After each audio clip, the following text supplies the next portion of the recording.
do saldo posterior. E aí todas as informações vão ser mandadas para os multiplexadores. Aí aqui, com essa subtração aqui que você faz, ela gera um número de 5 bits, né?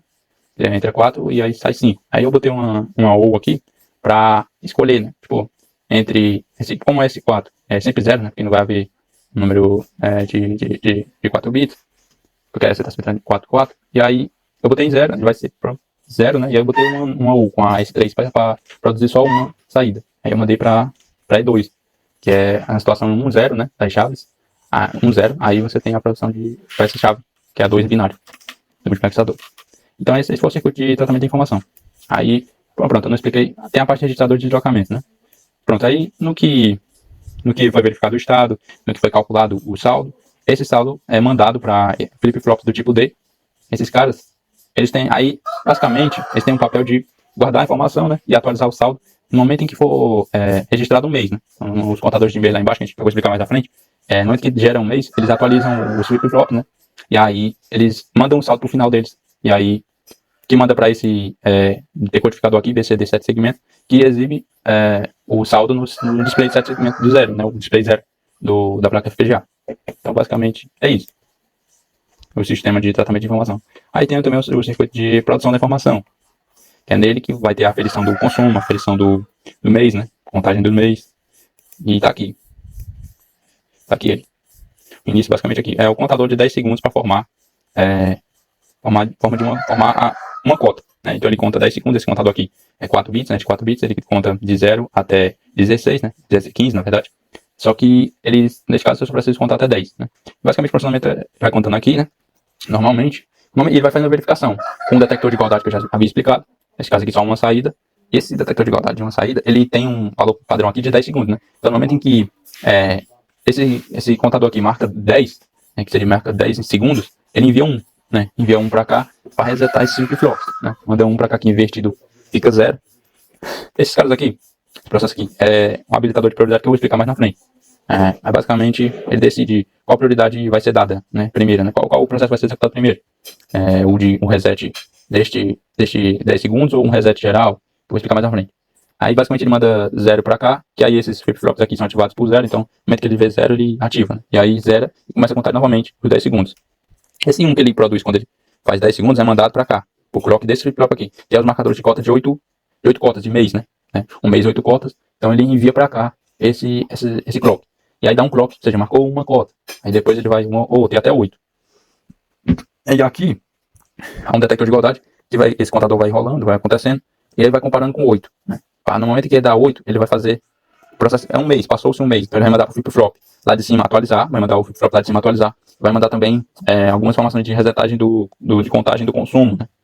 Passou um mês, então recomece a contar o consumo para o próximo mês, né? E aqui basicamente eu coloquei um decodificador de 7 segmentos para mostrar no display 1, né, da placa FPGA o consumo, né? Então basicamente está aqui, eu coloquei aqui.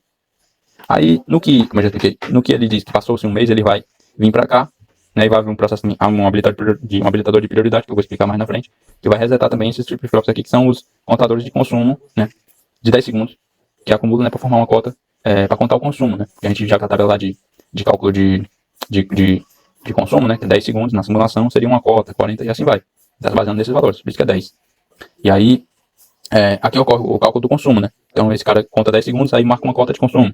Aquele mesmo processo, identificou 10, manda um para cá para atualizar o contador de consumo. O contador de consumo não há necessidade de ele ser comparado com alguém, porque ele vai aumentar, né, de acordo com o consumo do cara. Consumiu 8, sei lá, ele vai contar. E aí ele vai ele tá mandando essa informação de consumo para cá, para o circuito de tratamento de informação, né, que vai fazer aqueles processos que a gente já explicou. E aqui eu coloquei um outro decodificador, né, para mostrar no display 2 esse consumo, né. Na verdade, esse consumo, na verdade eu falei errado. Aqui, esse cara aqui, esse BCT aqui, ele mostra a contagem do mês, né? Mostra a contagem do mês. Ele pega, mostra o mês em cotas, tá até aqui. E esse daqui que sim mostra o consumo. Aí, basicamente, é isso. Porque dentro do circuito, né, processo de produção de informação, você tem os contadores de mês, contadores de consumo, que eu já expliquei. Então, agora eu faço os habilitadores de prioridade, né? Habilitadores de prioridade, que eu até mostrei ali. Esses elementos, eles cuidam de gerenciar essas várias resetagens, porque você tem resetagem de 10 segundos, resetagem do reset geral, resetagem de mês, né? Porque, assim, existe, no circuito existe um botão chamado Start, que é basicamente o início do processo. E aí ele é um reset, tem reset geral. Então ele tem, de certa forma, prioridade, porque quer dizer que o circuito não está ativado. O funcionamento aqui, né? E no projeto, eu utilizei dois tipos, né? Um de 2 prioridades, né? E de 3 prioridades. Esse daqui é de 2 prioridades, né? Você tem prioridade reset geral e a de 10 segundos. Então ele tem que decidir qual será a prioridade qual será o reset que vai ser resetado na situação.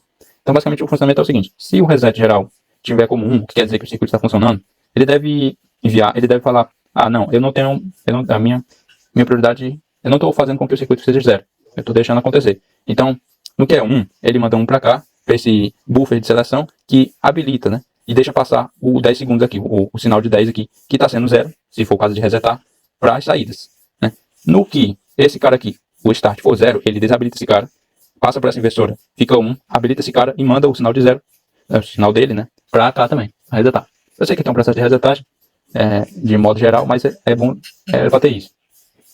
Via necessidade. Aí aqui também é o mesmo processo, aqui basicamente ele vai chegar como reset como reset geral tá aqui, chega e forma o processo. Aí o de 3 prioridades. O de 3 prioridades eu utilizei aqui, né, porque aqui há 3 processos ocorrendo, 3 processos de resetagem ocorrendo. Existe um processo de resetagem de mês, né, de resetagem do mês. No momento em que registra um mês, ele deve resetar o flip-flop de contagem de consumo. E outra resetagem é a resetagem de 10 segundos, né, que ele está contando aqui. Esse aqui é o contador de 10 segundos, fica contando 10 segundos uma cota, 10 segundos uma cota. Aí, e tem o outro processo de resetagem geral, é o start, que eu mostrei lá embaixo. E o start é de prioridade. Então, basicamente, o que acontece? Vou dar um zoom aqui. O start, ele vem por esse caminho aqui, não, na verdade, por esse de baixo, sobe para cá. No que ele sobe para cá, se, por exemplo, ele for que indica que o sistema está funcionando, o circuito está funcionando, está ativo, né? O circuito começou a operar. Então ele manda 1 para cá, fica 0, desabilita esse cara. Então não manda o sinal dele para saída. E o 1 vem para cá. O 1 vem para essa end, que essa end faz a análise da seguinte. Essa end ela faz a análise com esse reset mensal, que é o segundo a ter prioridade, né? Depois do reset geral, o reset mensal tem prioridade sobre o de 10 segundos. Né? E aí ele faz a comparação. Reset mensal está enviando 1, o que seria para resetar, né? Essa end só vai mandar 1 para cá se o reset mensal for 1 e ou seja, se eu estou mandando resetar um mês e se o circuito está inicializado. Se o circuito está desligado, né, 0, né, o start, então ele manda 0 para cá. Então esse cara só será habilitado se esse reset for 1 e esse start for 1 também. Habilitando isso, né, que manda esse reset mensal para sair lá no flip-flop. Né? No que, se por exemplo, aqui for 0, se habilita esse cara, só que, e aí o valor de reset, ele é mandado para outra end, né, que é o quê? Que é comparado com o valor também do cara aqui, do reset geral, né? Do reset geral. Comparado os dois, por quê? Porque se reset geral for 0, essa gente vai ser inativa, né? Vai ser inabilitada. E aí vai mandar 0 para esse outro aqui, buffer, o inst 152. E aí vai habilitar pro reset de 10 segundos, tá ligado? Então, tipo assim, se o reset mensal for 0, ele manda 0 para cá e desabilita esse cara, que quer dizer que tá sendo para resetar, que passou para cá e inverteu, ficou 0. Se é 1, aí inverte, se tá 1 aqui é porque passou pra cá, que era 0, passou pra cá, ficou 1, né? E aí é 1, meio que habilita essa daqui, tá ligado?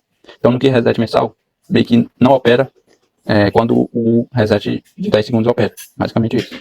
Então esse é o reset de 3 prioridades que eu criei, só teve ele, né? O outro aqui também foi de 2 prioridades, esse outro, que escolhe entre reset CS e reset consumo e reset geral.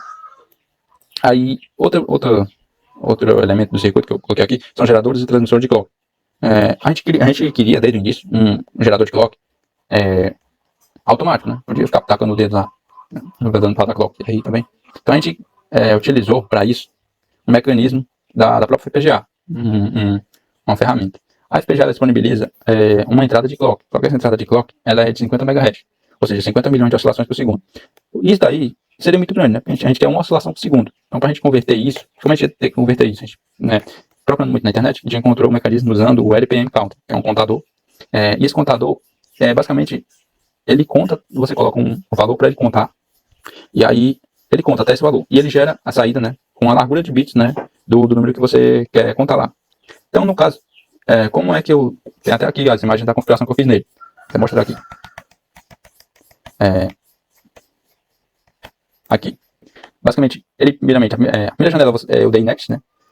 E aí, na segunda janela, ele abre pedindo para você inserir o tamanho do barramento, né, de bits, né, tamanho de bits do barramento, né, de saída, né, do número que ele vai produzir. Como eu quero escrever 50 milhões, eu tenho que achar qual é o valor de bits que dá para que eu tenho que usar para escrever esse número. Então eu fiz esse cálculo aqui, basicamente. 2 na Q igual a 50 milhões, né? Então eu apliquei logaritmo natural dos dois lados, e aí descubro o quê? Que é 26 bits. Que aí foi o que eu coloquei aqui. Daí eu coloquei 26 bits, né, como um comprimento de barramento, né, do LPM Count. Então, com esses 26 bits, ele vai escrever os 50 milhões. E aí, pensa comigo. Você vai ter uma tabela verdade, 50 milhões de linhas. Como é que eu faço? Então, você tem 50 milhões de oscilações por segundo. Porém, se você parar para pensar, o bit que está mais à esquerda, o bit mais significativo, ele vai oscilar só uma vez, durante todo esse período de 50 milhões, ele vai oscilar uma vez. Que é o que a gente procura, é o ideal, uma oscilação por segundo. Então, o que a gente faz? A gente colhe o último dígito, que é o Q25. A gente colhe com essa rotulagem aqui. A gente basicamente vem aqui em propriedade, aí coloca esse código Q25. Então, esse fio aqui vai estar colhendo o dígito Q25 de todos esses dígitos que vão estar sendo formados, né, nesse barramento aqui, de saída do LPM Counter. Então, esse cara está colhendo o Q25. Já expliquei aqui, ó. Aqui ele pede também, nessa outra página, ele pede até onde ele vai contar, né, basicamente. Eu vou ter 50 milhões. Né? Aí eu já falei, ele é para colher o Q25. E aí no que colher o Q25, que é uma oscilação toda em um segundo, ele vai mandar uma oscilação por segundo para o circuito aqui de baixo, de contagem de mês, e vai mandar também esse clock para o funcionamento do circuito aqui de cima de consumo. Eu vou explicar já. Que é o colocar carro, né? E ele passa aqui por esse captador de oscilação de clock, né? Que basicamente eu botei na LED 0, né, da FPGA, para ficar piscando, né, enquanto executa, né? E aí ele manda para cá também esse clock. Esse clock aqui, eu não falei sobre esses habilitadores. Pronto. Esse daqui foi o circuito gerador de clock. Agora eu vou explicar o circuito transmissor de clock. Chegando aqui, você tem um clock variando aqui e tal. Como é que eu vou escolher para ele ser mandado para a saída, para o circuito aqui de contagem de mês? No que start for 1. Então, se start for 0, ele vai desabilitar esse cara e não vai mandar Q para a saída. E o 0 vai vir para cá, vai ser invertido, habilitando esse cara que vai mandar ground para a saída. Eu botei esse ground aqui, por quê? Porque lá eu vi na simulação que ele ficava meio que indeciso. Na hora de, quando eu ficava desabilitado esse cara, ele ficava meio que indeciso. Então, eu tenho certeza que ele está mandando 0 para os flip-flop não tá dando um clock. E aí no que o start, que é o início do circuito, tá 1, ele habilita esse cara e manda clock para o circuito de contagem de mês. Aí vai vir também para cá, como já expliquei, o clock. E aqui vai ter o colocar carro. Ao invés do start aqui, a gente coloca o colocar carro, que é o quê? No que colocar carro, ou seja, o usuário, o cliente colocou o carro. Então, é 1. Ele habilita esse cara e manda clock para começar a contar o consumo. Ah, não, o cara não colocou, tirou o carro, não colocou. É 0. Então ele desabilita esse cara, manda 0. Não mudando a contagem. Meio que pausa a contagem do consumo, né? Se estiver contando. E aí, é isso, então, basicamente. Aí, por fim, eu coloquei esse elemento aqui, um BCD, 7 segmentos, decodificador, né? Para exibir o número do cliente, né? Então, basicamente, é uma etapa para o cliente inserir o número do cliente na chave ali SW2, SW3, SW4, né? Até SW4, se não estou enganado. Aí o cliente coloca o seu número, né? Em binário, e aí converte, e aí mostra, né? Na tela. Esse último circuito aqui. Então, basicamente foi isso, né? Circuito aí que eu fiz. Estacionamento eu fiz algumas simulações, né? Tem até algumas salvas aqui. Vou até mostrar. E aí ele respondeu bastante bem, né? As simulações. Foi muitos erros, mas ele conseguiu responder bem. Deixa eu abrir aqui. Basicamente, eu criei até um código no lance da simulação, né? Tem até aqui no PDF. Simulação. Aqui, ó. Fiz várias simulações, umas 10 simulações aqui. Aqui, no caso da simulação aqui, ó. Consumo igual a 0 no primeiro mês, consumo igual a 0 no segundo mês. Contínuo, né? Sendo um consumo ininterrupto, né? O cara deixou o carro lá e foi embora, né? Não tirou o carro durante todo esse período. Período de um mês, né? Período de 2 meses. E aí o saldo esperado, né? Calculado aqui, 4 menos 0, ou foi 8, né? E o saldo esperado o segundo mês seria 8 também. Porque aqui, ó, você nota que ele, como não usou no primeiro mês, acumulou, né? 4, mais 4, 8. Então, ele ia meio que acumular para o próximo mês. Só que o limitador, né? Limita para aqui, ó. É 8, né? O saldo. Menos 0 que é o consumo, então 8 mais 4 seria 12. Só que ele limita para 8. Tá aí, saldo. O saldo, pronto. Então era 8 também. E isso é o que o programa deve exibir. Vamos ver se ele exibiu. Então, o saldo exibido, né? Foi de 8 e correto, e também no segundo mês de 8 também, correto também. Pode ver aqui na imagem com a simulação 1, primeira foto. Aqui, ó, ele no primeiro mês 4, né, que é a quantidade inicial permitida. No segundo mês, porque eu não expliquei os parâmetros dessa simulação, mas basicamente eu coloquei para fazer um mês como sendo 2.400 nanosegundos, né, E aí, desse um mês, o clock ia oscilar 80 vezes, né? Então, dividir 2.400 por 80 deu 30 nanos. Né? Então, 30 nanosegundos é o período do clock que eu coloquei. O que, basicamente, para fazer a simulação que eu não expliquei, mas basicamente surgiu um problema que é tipo assim, como esse LPM count, a gente está colhendo o dígito 25, que oscila uma vez a cada um segundo, né? Então, ele não pode aparecer na simulação. Por quê? Porque as simulações do Quartz, ela é limitada aos microsegundos, né? Então, para a gente exibir essa questão em segundos, então a gente teve que fazer um clock menor, um clock que oscilava em nanosegundos, e a gente podia ver o comportamento, comparando, como se ele fosse o LPM count, né? No segundo. Então, isso foi o padrão que a gente utilizou, a gente pegou e colocou, como eu estava explicando, né? 240, 2.400 para um mês, e aí 80 oscilações dentro desse intervalo de um mês. Aí nisso está um período de 30 nanos. Esse período de 30 nanos foi colocado nesse clock manual. Eu coloquei aqui uma entrada normal, chamada clock manual, e aí na simulação lá eu coloquei como 130 aqui, né? Coloquei 30 aqui no período dela. E aí você pode ver aqui, ó, que até a LED 0 fica apagando a centena, de acordo com o clock. E aqui, ó, nessa situação, eu coloco a carro estava em 0 e o start estava em 1. Eu até coloquei aqui o start para ele iniciar, ele passa um período de 100 nanosegundos em 0, né? E aí ele é ativado depois de 100 nanosegundos, iniciando o circuito. E aí ele mostra aqui. Outra simulação aqui interessante foi quando a gente tem consumo igual a 0, né? No primeiro mês, consumo 0 também no segundo mês, cada um utilizou o estacionamento. E o start foi em 0 também. Vamos ver o que ele produz. Vamos lá. É a última simulação. Aqui, ó. Ele produziu. O que ele está dizendo? É o início do circuito.